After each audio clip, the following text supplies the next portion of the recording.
going to study first for a few moments from Lamed Ches 38, very beginning. As in the case of Tehillim Vav, David HaMelech, after he had seen to it that Uriah HaChiti is no longer amongst the living, he was put to death by Cherev B'nei Ammon, by the enemies of the Jewish people, but at the orders of the general, because the Melech David asked that he be done in, so that David would then take Uriah's erstwhile wife, Bathsheba, as his wife. And this, of course, is the ultimate in David HaMelech's recognition of his own mistakes, of the error of his own ways, and therefore David HaMelech here understands why he has taken ill. He knows it's because of his own iniquity. It's being humble before God that he expresses here. It's being submission to, it's being submissive to HaKadosh Baruch Hu in complete confession that he says, I know that I'm guilty. And I'm not asking, therefore, not to be punished, just that I be given enough sense of mercy or compassion to survive. And that I come back somehow, slowly, eventually, and took him his whole lifetime in good graces with you, HaKadosh Baruch Hu. So he is deeply remorseful and understands that these are consequences, necessary consequences. They're not going away. At the same time, he's not going away. You know, there are people who, when you punish someone, they turn away, not because they have thought through the matter, so much as because, well, if I've fallen out of grace with someone, so then I've fallen out of grace, you know. I won't try to mend the relationship. Just give up on it. David HaMelech is telling us there's no such thing when it comes to HaKadosh Baruch Hu. You don't just say, well, I'm wrong, I'm guilty, and okay, you know, cut here, Kalila, right? And then whatever, come what may, I'll just have to accept whatever happens. No. Part of what we have to do is recognize that we are imperfect people, and then go on living with that imperfection before our eyes at all moments, not necessarily guilt so much as contrition. There's a difference. Guilt is where a person says, I've yet to make amends. But once a person has made amends and a person has repented, they still, as we do with our Viduyim on Yom Kippur every year, have a sense of humility and contrition because I once did something I should not have done. I once said something I should not have said. And that reminds me of my human flaw and frailty. And that's a good thing because it chastens me to be more careful. And that moving on, I remember I am one who has to be careful. I'm a good person. I'm not a bad person. I'm a good person who makes mistakes. I'm a good person who did something that was not good. Let's see how David HaMelech therefore asks HaKadosh Baruch Hu for mercy, even though he is at the same time accepting punishment. He fell ill. He took terribly ill immediately after the story of David and Bathsheba. Mizmor LeDavid LeHazkir. To be reminded, and he's not just reminding himself, he's saying This is something that we all need to be reminded of.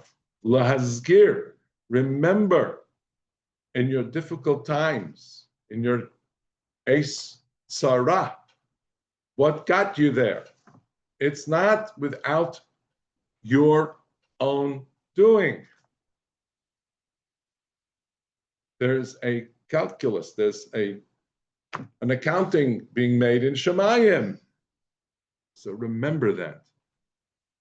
And then even when you are forgiven and you're in a better way and in a better circumstance, it's Kli HaKadosh Baruch who has allowed you to live and to move on, and maybe even to succeed and prosper. Remember, lahazkir, what was the result of and how you felt, and how, hopefully correctly, you responded in that difficult time. Base Hashem, al beketzbecha sochicheni. Ketzef, of course, means anger. Sochicheni means a very specific kind of rebuke, and it is as in hocheach tochiach es amisecha, meaning correcting somebody, not so much punishing, as to guide a person and say, let me show you why and how you have been mistaken. But don't do it beketzbecha, with such a level of anger that is to destroy me, chalila. Uvachamascha, now chema, we know means a very wrathful anger. Chema, as in the chama, as in the sun, means heated wrath. Af v'chema, that's a very, very angry disposition. And there, even angrier than ketzef, because sometimes we find, specifically in Tanakh, often we find that ketzef is a much shorter, it's a short-lasting kind of anger. Not so with chema. And here he says, Ubachamaska, please don't siyasereni, don't chastise me. Now, siyasereni, very much like the word yisurin. What are yisurin? Suffering, pain.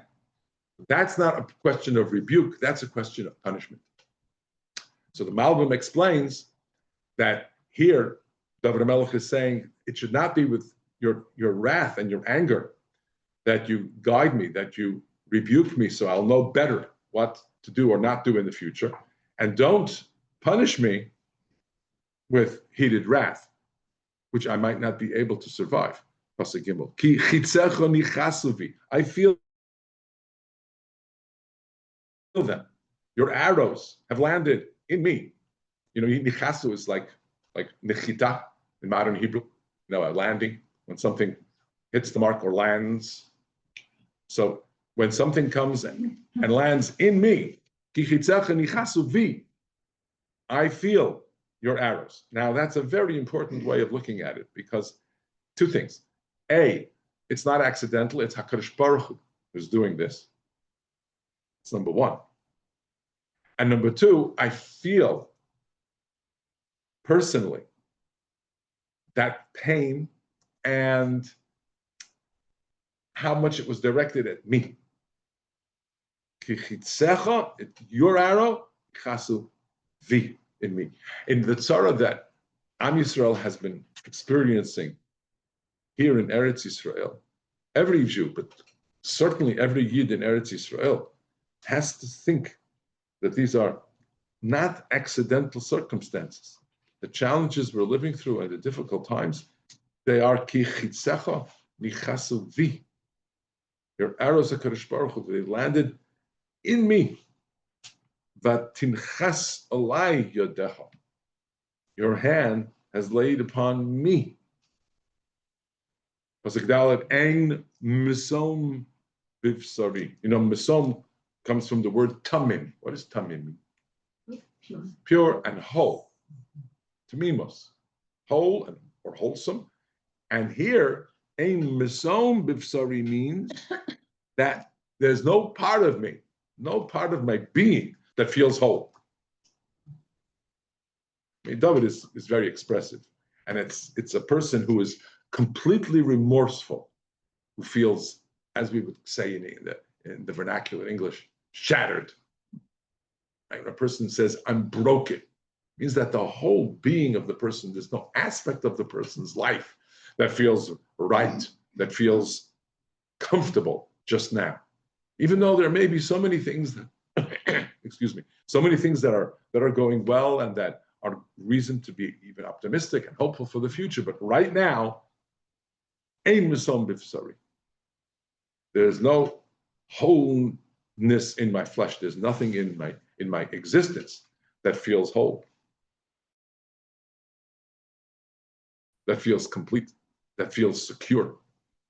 And again, that's because I've broken myself. I've done something that has caused me to be broken. Mipnei zamecha. Because of your zam. Zam is also a kind of anger. Zam is like rage, if you will. Ein shalom ba'atzamai. Again, shalom from the word not only peace, but shlemus, wholeness. He says, I don't feel any sense of my being of sound and whole human quality.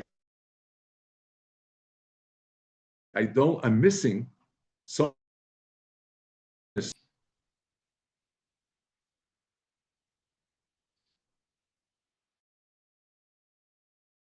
of my head. All of this, Pasuk, Beis, Gimel, Daled, this anger that you have unleashed, your arrows that landed your hand upon me, that I'm a broken vessel. All pnei chatosi, because of my sin. Ki avonoisai, Pasuk, ki avonoisai avru roshi. My sins have overwhelmed me, meaning they're above my head, like a person is drowning in his own sin. That's how David HaMelech describes it.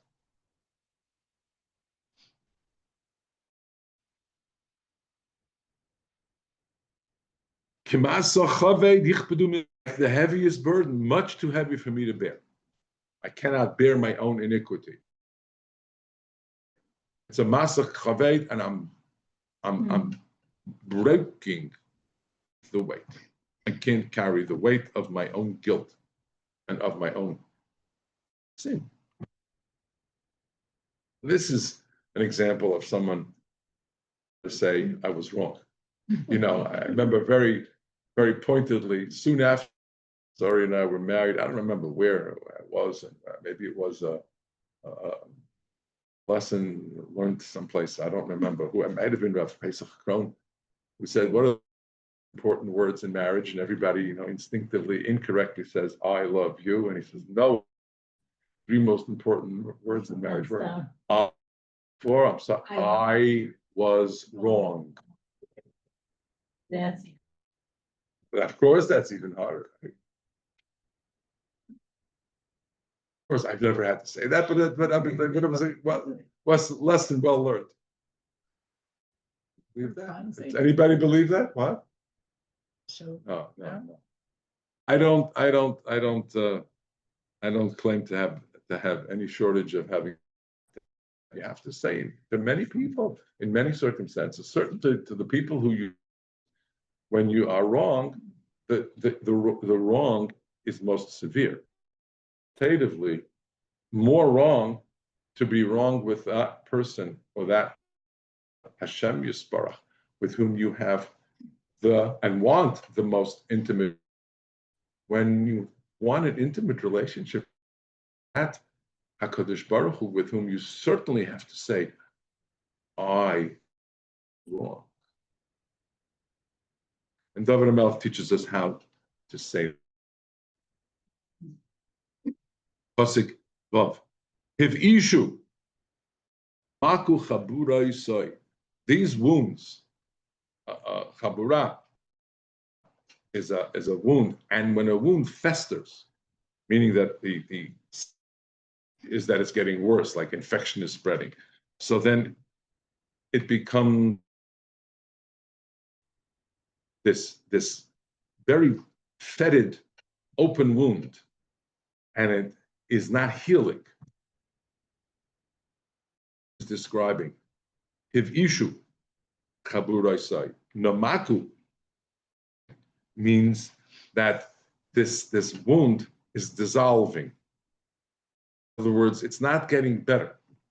It's merging with my flesh and maybe even, and the wound is festering.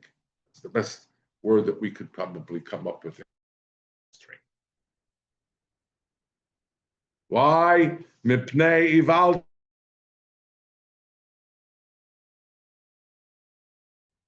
Because of my ivelet, weakness, mortal weakness. Mipnei.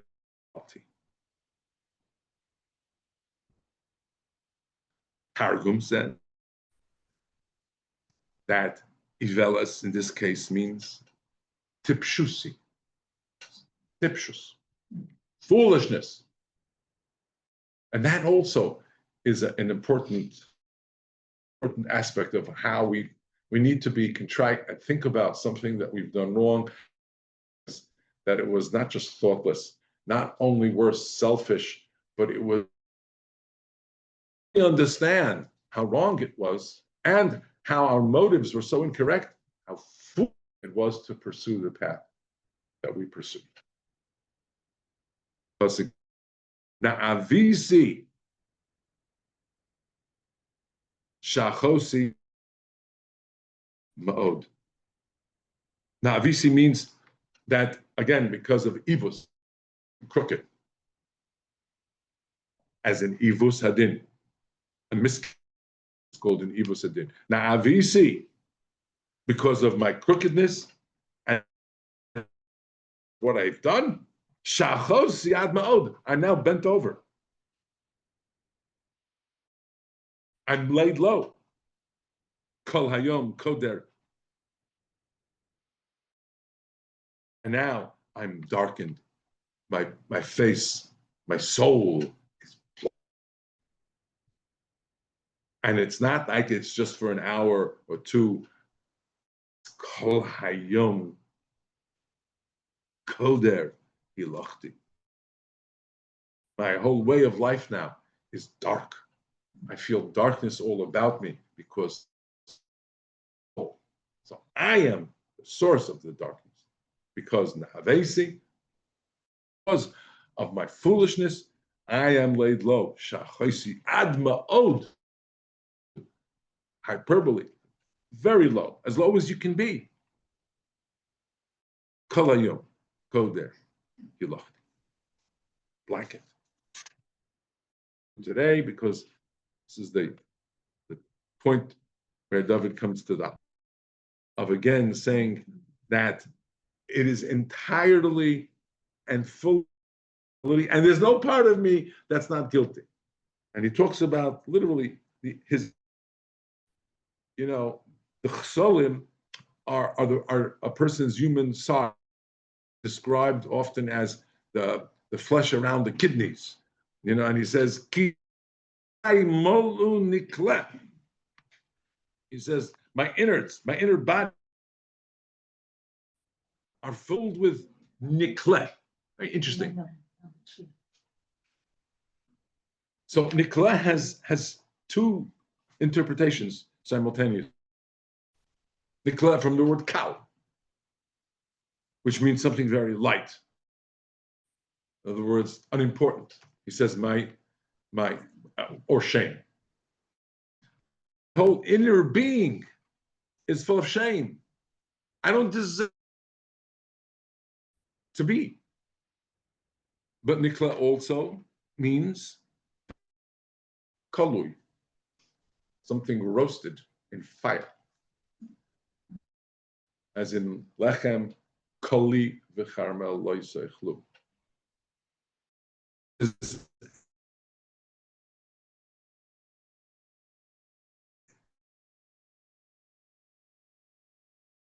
of guilt, as in kolu, something that should just not be, deserves to be burnt up. There's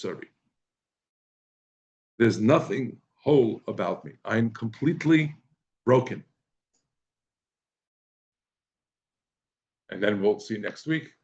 The turn in Tess is how I turn to you, HaKadosh Baruch. I still wish to have a relationship with you and wish for you to help me. But what we can see here is, and again, with very pointedly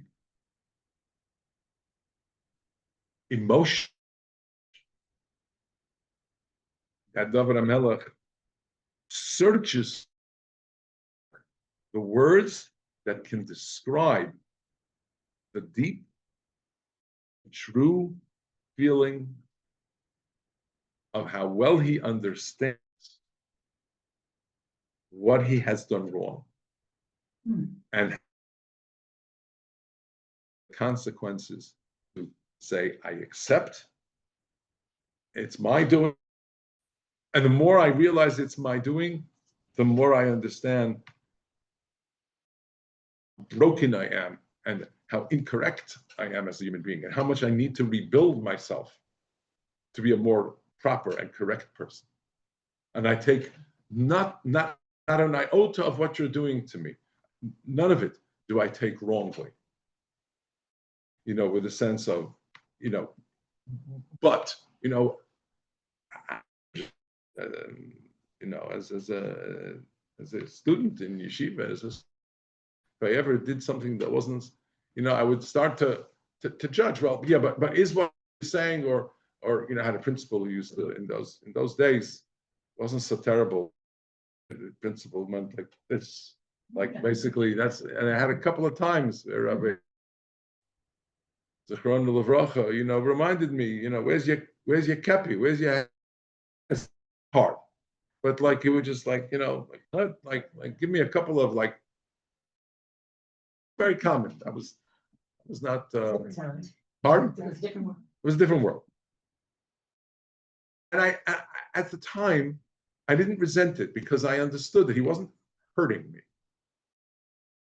As he was saying, who's your head? Where's your and and it was good that, because I rarely, but sometimes I did say, like, is it really, was it that bad? Am I so wrong? So there's that yes, I understand I was mistaken. The David HaMelech says, Lahazkir, remember, there are no buts. Kadosh Baruch Hu is doing what we have to understand it, and we have to struggle. If we need to, then struggle to why he's doing what he's doing, and if you need to, struggle to accept. Not easy. Everything that Kadosh Baruch Hu is doing, except.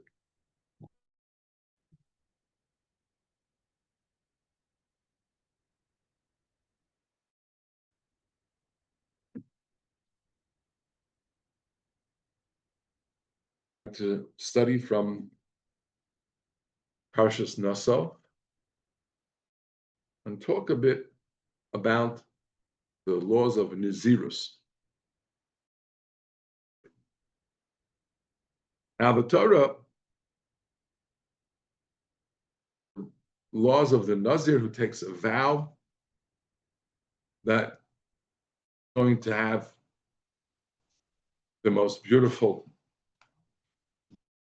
he's going to let his hair grow out, and of course, more importantly, the Nazir says he's not going to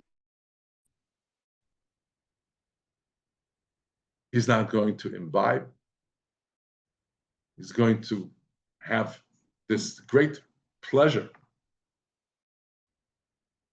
restricted, taken away. We can't necessarily appreciate how common it was at almost every meal to have kind, because there were no, Fresca, not even Spring, there was wine, and the wine, because of the alcohol, it would keep for a while, and then that's what they would commonly, probably more so than just water. And the idea then of restricting oneself, meyayin v'shecher yazir, include even grape juice. That's a now the Torah tells this mitzvah to us and guides us in how to observe Nazir after the laws a wayward woman, immediately after the laws of a sota. And Rashi, quoting Chazal, that it is because someone look at the sota and realize that frivolity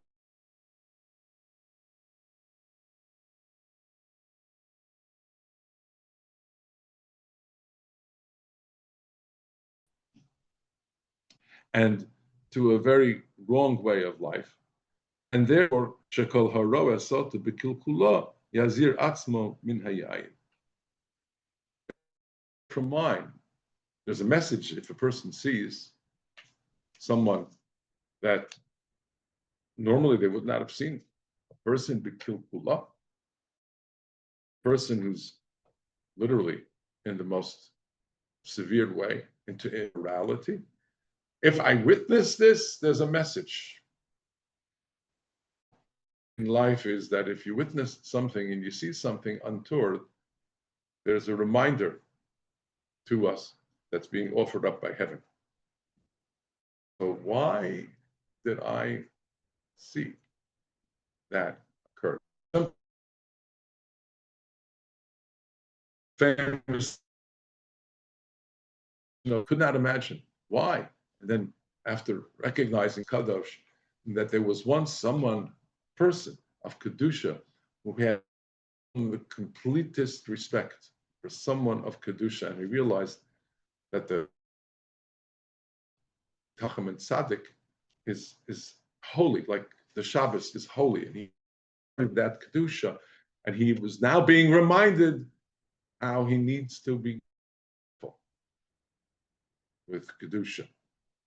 Kedusha, Kedusha, being reminded by HaKadosh Baruch Hu. Now, when someone is reminded of this, they might say, well, if I'm being shown this reminder, very careful in our behavior and not party and not drink to excess. So then perhaps I need to take a step of the worldly pleasures and become a Naso. Now that answers the following question. That's one simple answer to the following question. And the question is as follows. When the Torah says this of Nazirus, the Torah in every way makes it sound as if the Nazir is the most holy individual. The Torah makes it clear that the Nazir is reaching HaKadosh Baruch Hu.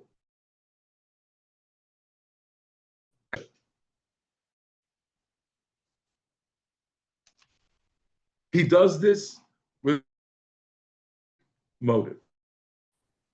Ki yafli lindo neder nazir lahazir lahashem.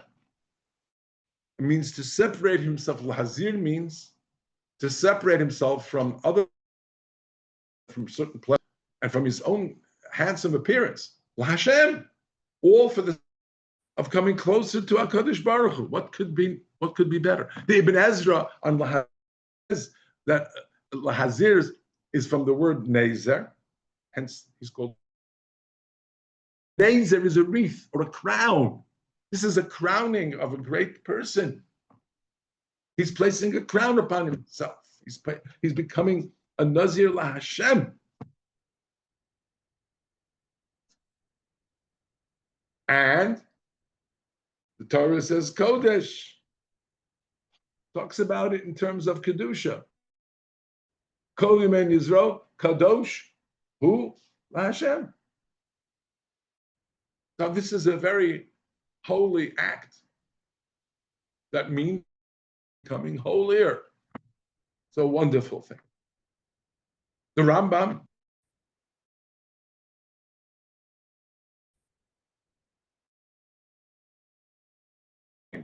or meat, for a period of time, for a year or two, imagine. He says, if that's because the person prove his or her own personal character and wants to some of Olam Hazeh aside and improve his or her habits. He says, it's a tremendous virtue. It's a derech of avodah Hashem, the Rambam says. So it's a very good thing. It's a beautiful thing. On the other hand, we look in the Parshas, we see a circumstance in which the Nazir, who's not allowed to mace, could accidentally, not his fault, he becomes tamei. How? A person is in a circumstance with multiple homes, multiple dwellings under one roof, and someone passes away under that roof, and now the tumor is going to infect, as it were, everybody. Everybody is tamei. Kohen in such a circumstance must run out. The Nazir was trapped. Once the Nazir's tamei, his Nazirus is canceled. He's going to have to start all over again, however long it was. All of those days to count toward the Nazirus. So Stam Nazirus is 30 days or more. And he could have been up to 4 weeks into it, and he had 2 more days, and he's got to start the entire Nazirus over again. The Torah says that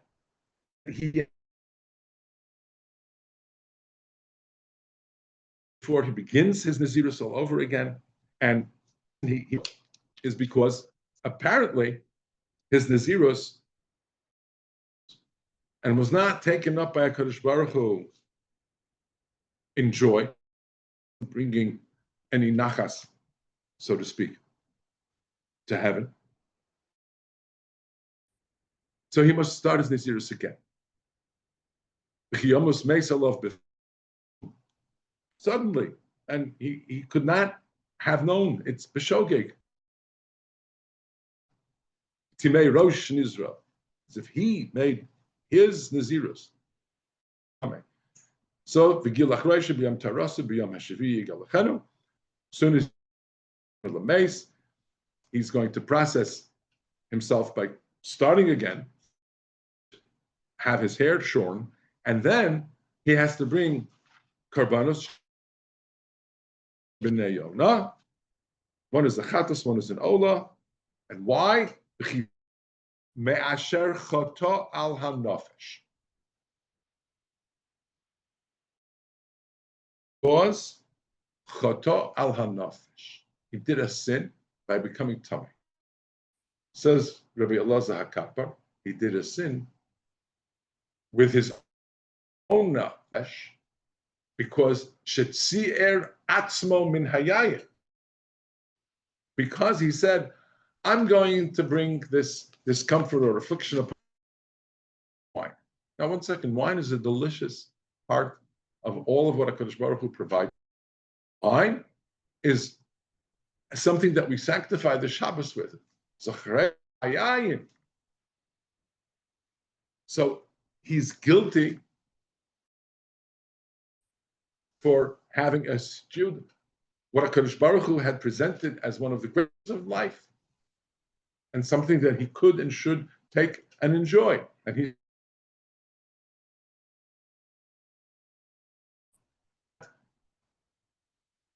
he has done wrong by becoming a Nazir.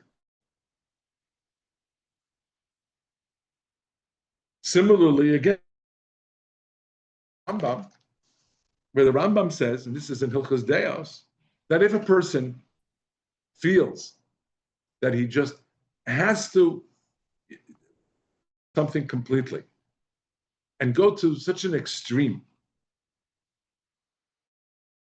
they won't, have that which HaKadosh Baruch Hu says is perfectly allowed. If a person says, I can't control myself, so I won't have this, I won't have that. Imagine, I'm going to become an ascetic. I'm going to from a social life. I'm going to run away. I'll never marry, and I'll sit alone, and you'll excuse me, live a monastic life, as we say, which is, I think, that's not how we.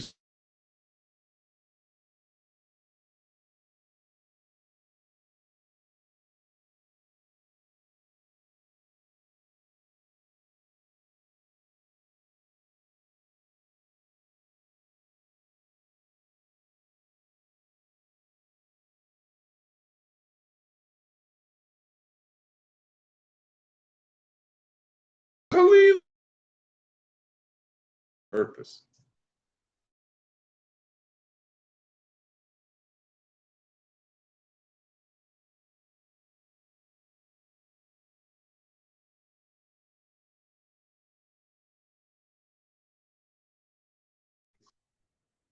That is psolet, a byproduct that's not of a positive nature. So therefore, we have, with that kind of a place and places that have not clean. But that's not because they are intrinsically evil or negative. Everything and everywhere is, but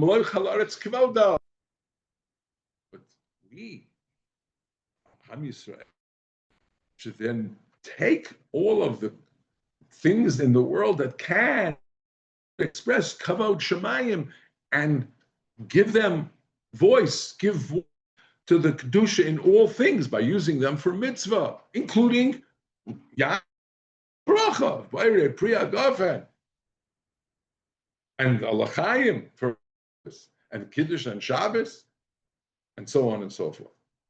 That's how you can't see that, and you become in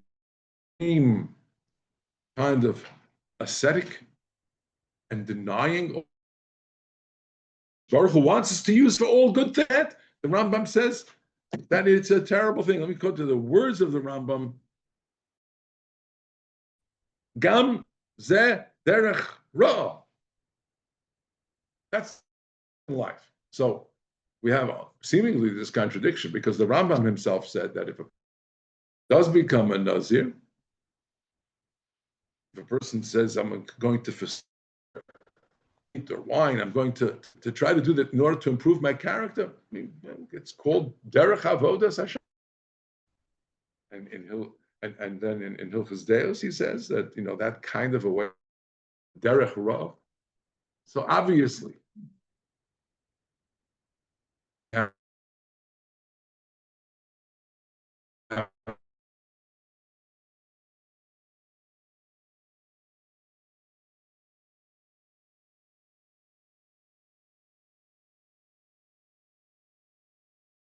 followed by the Nazir, that if a person sees, so to be, there's a message there.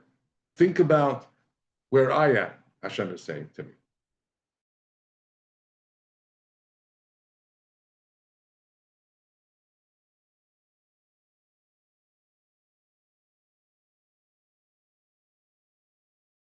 And is there a certain, I wouldn't call it loose living, Khalila, but is there some way in which Hashem is telling me, hinting to me, that I need to be more careful? And if there is a way in which I should be more careful, I need to institute that. And if it's case that I would need to become a Nazir for a period of time, a short period of time, so be it. Now, a person who of course, doesn't need the adjustment in one's habit, in one's attitude.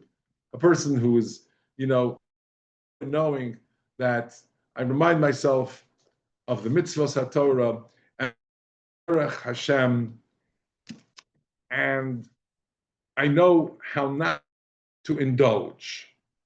I know how not to imbibe and abuse the drink, strong drink. I know that, yes, on Shabbos, some Kiddush wine, I'll have a l'chaim, not a daily process of drinking. And I don't overindulge by, which wine and strong drink. Now is not the time, but a bit too much that we are now able to, even with a hechsher, some very expensive single malt scotch that there are young people, and not so young people, who have become connoisseurs. Of strong drink, and no, it's not simple matter. It's not a simple matter, because it itself is not only problematic in as much as sometimes someone has kodesh, sometimes someone may have too much of a kiddush, and it's unbecoming dusha after such a kiddush, and isn't really properly disposed for a beautiful Seudas Shabbos with family problems. But that is really only the tip of the iceberg, because what's behind that kind of misbehavior, what's behind a sense of, it's to know which kind of drink is best and to enjoy it, let alone spend the money for it. What that's such a from a proper, balanced, healthful Torah way of life. It indicates that very wrong and something terribly missing in life, which unfortunately, classically, yes, when so much in life, they can't stand themselves,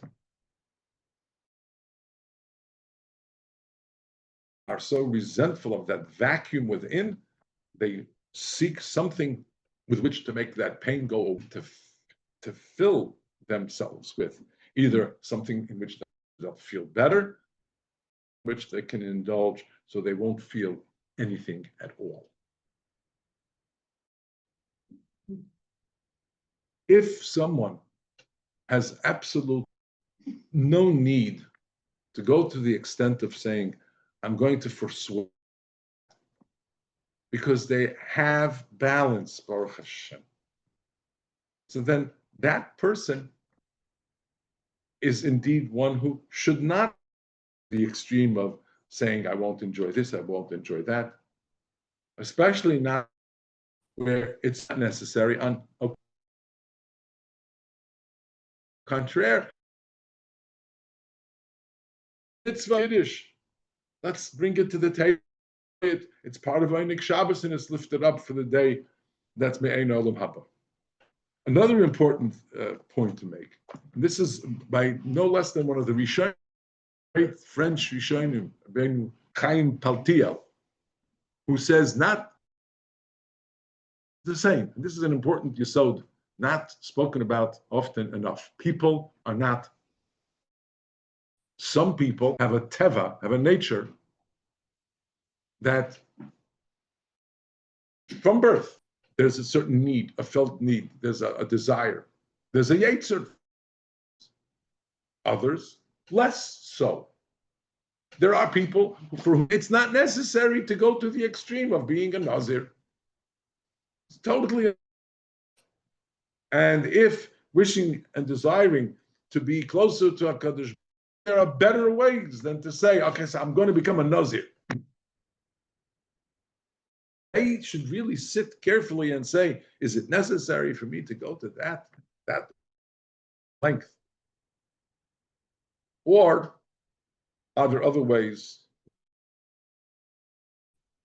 normative mitzvos, sans nazirus, where I can improve and lift all of my life up to Akkad? This extreme of abstaining from yayin and letting my hair grow and not being kempt that way. Who, if they know themselves, it would be very constructive. It would be very right, because their tava might be that their proclivity, they would easily make mistakes, and they can, guard themselves by not looking so handsome or not having wine and not indulge.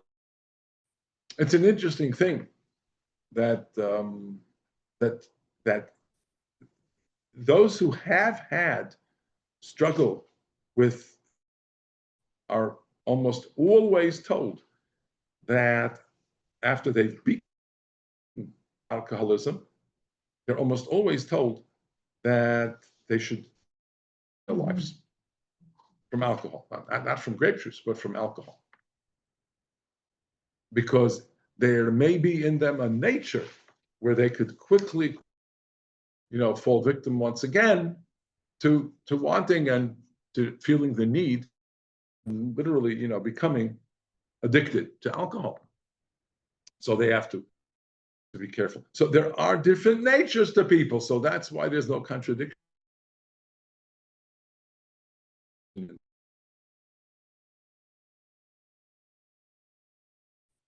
The parsha of the Nazir, and it's on a Gemara. The Gemara in the Durham describes how Shimon saw a Nazir, very handsome as the sun, beautiful, long, that was apparently thick and beautiful and lush, and about to and have his hair cut. And he said to him, so is it that brings you here? And why would you have, it's so beautiful, you're so handsome, and why would you want this beautiful hair cut off, shorn off completely and processed the way it is, which is underneath the fires for his kabbanos? Said a strikingly appreciated answer. He says, I am a shepherd. I was shepherding my father's flocks, and I brought the sheep to drink to the well, to the spring, and I saw my reflection as I looked down. I saw the handsomeness in the spring, in the babua. And in that reflection, I saw, wow.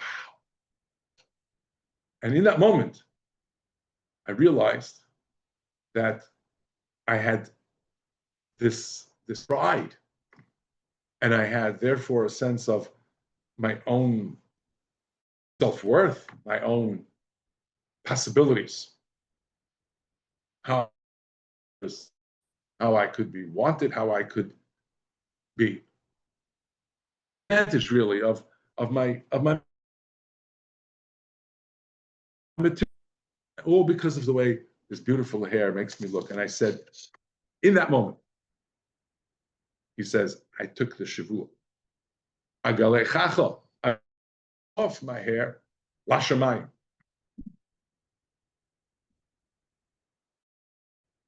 And Shimon HaTzadik says, embracing him, this is what the Nazir is supposed to be. This is exactly is supposed to be. Now, if we look carefully at this, we know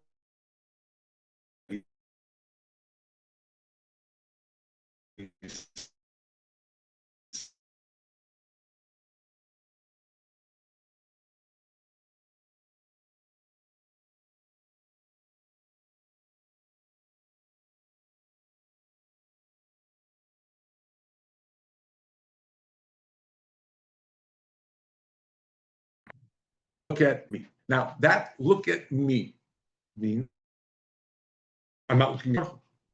When HaKadosh Baruch Hu is the only and absolute singular of my existence, I don't say to myself. So the righteousness, the tzidkis of this individual was that he said, I recognized that I had a little bit too much of the, hey, look at me. Each of us knows at what point, it's okay. Look, I have to have self. Even if it wants us to be clean and properly put and dignified. But once it verges a little bit past the area of, wow, look at me, so then it's me and not him. Where everything is supposed to be for him, about him. Everything is supposed to be, it's some l'kedushaso, l'chvodo, shehakol v'do.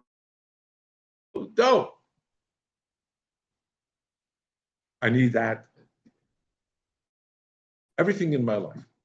So, oh, look at you, your beautiful head of hair. Agalit Lashamayim. I'm going to devote this and have it shorn and cut for the honor of Shemayim. And Nazir. Which is why, instead of doing the obvious, what was the obvious thing to do? If you look at yourself in the mirror and you say, wow, look at me. So, take a zero. Immediately, go home, and shave it all off. That's it. You'll have this skeletal looking head, and you won't saying, wow, look at me anymore. Why didn't he do that? Why? I do that. Just go right away. Go home and he says, no, I'm going to have taltalim, I'm going to have these beautiful locks of hair, and they will mean nothing to me. I'm going to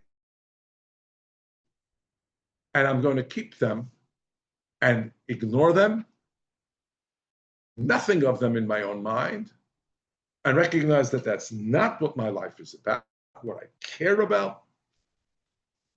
And the way to do that is to be a Nazir. The way to do that is to say, I'm not going to have any of this selfishness. I'm not going to have any self-indulgence. I'm not going to have any selfishness. Myself and recognize I want anything and everything in my life to work for Kavod Shema. My relationships, my work, my study, my shepherding my father's flocks, everything for a positive purpose that ultimately leads to the enhancement of the dignity and the glory of Kedusha in this world, Kavod Shema. Not with here after a month, let's say. Is that what you're saying? No, the question is, if he looks at himself and says, oh, how proud I am, I'm so handsome. So you go home and make yourself less handsome. Just them up. But he didn't do that. Instead, he says, I'm going to have them short. I'm going to have all off. Lashema.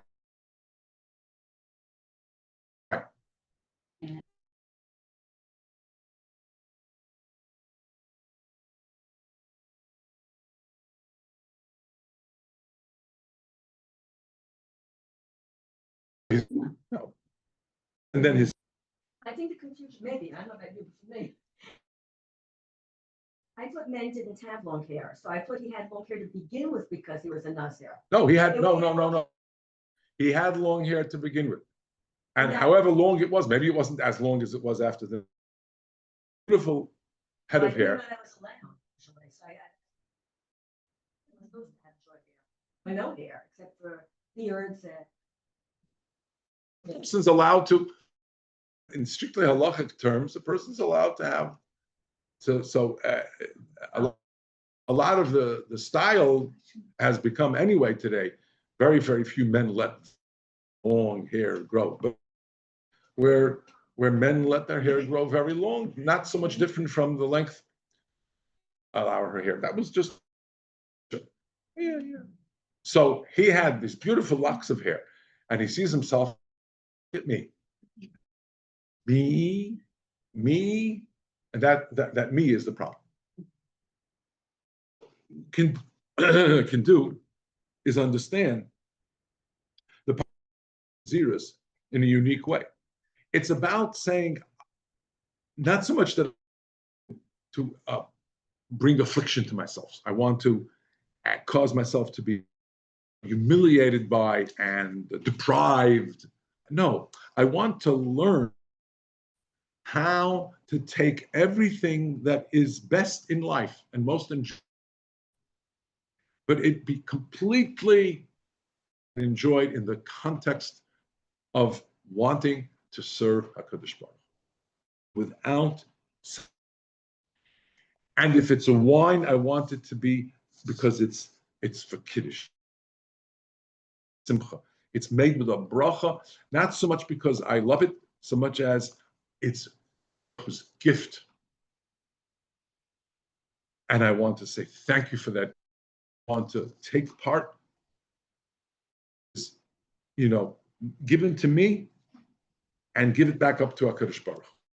That's why it's at the very end of the parsha. It says a process after the giluach, after the shaving after the preparing of his karbanos. The Torah says the achar. After that, yishteh hanozir yoy. Then drink wine. There are two things that are remarkable. Number one, what do you mean? You just told this himself to not need or not. And it says, and after that, the Nazir drinks wine. Now that he has learned how that is my joy and pleasure, that is drinking wine, can be used for Baruch Hu's sake, lifted, like everything else in my life can and should be uplifted to HaKadosh Baruch Hu, in the context of Kavod Shamayim. And furthermore, the Torah is still Nazir. He's not a Nazir anymore. He's done the Karbanos. He's shorn his head. He's allowed to be really not a Nazir. And yet the Torah says, Va'achar yishteh yayin. So why is he still called? Yes, because the Nazir has a wreath of holiness all about him, which he has through this process of learning how to lift up all things, how to bring balance, and even more so, how to bring Kedusha, become instilled, these are bad fun, to become instilled in all of the ingredients of the things that are not dangerous anymore for him.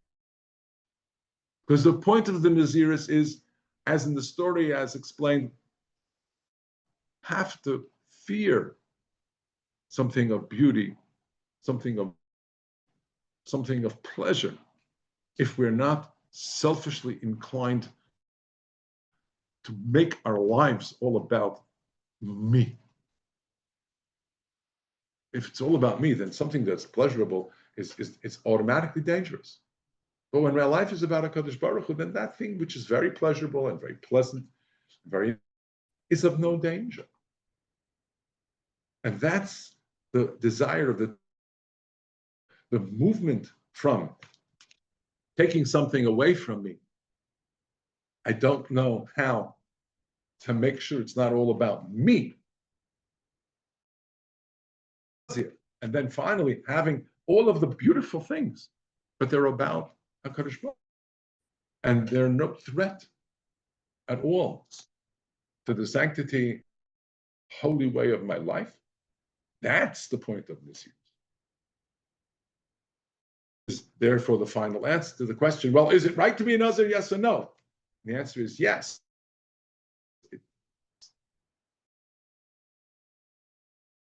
From the point where I need to be so very careful to the point where I'm not seeing and I don't live these pleasures as a threat to the status of children. They no longer are that threat. That's what the Naziris are.